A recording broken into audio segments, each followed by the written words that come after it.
Another feature I have in DHCP is filters. Filters in DHCP give me the ability to filter based on your MAC address. So I can allow or deny you to lease an address from this specific DHCP server based on the MAC address of your computer.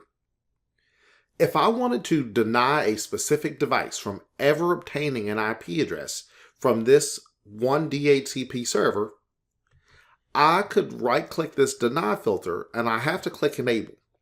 If you notice, there is a down arrow, like a little white circle with a red down arrow on allow and deny. So by default, filtering is disabled. But if I right-click the deny filter and click enable, that little red arrow with the circle just goes away. Now I can right-click deny and I can create a new filter.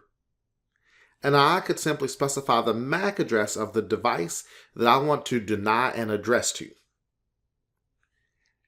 The allow filter works in the exact opposite way, but there is a catch to the allow filter. If I enable the allow filter, I can then right click and I can create a new filter. Specify the MAC address.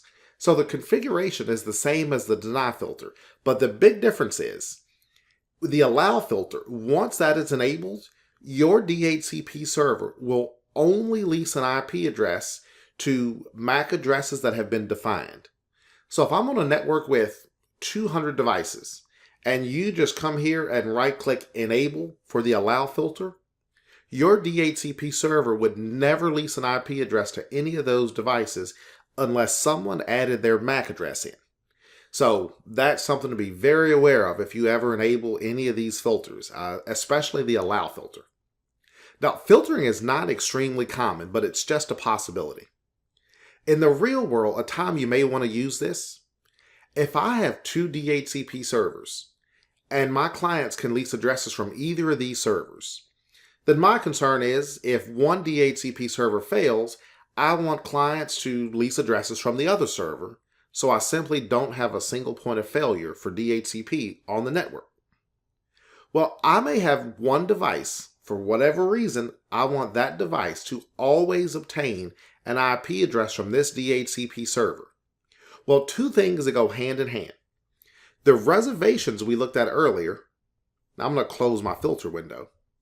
I could come to this DHCP server and I could create a new reservation on this DHCP server.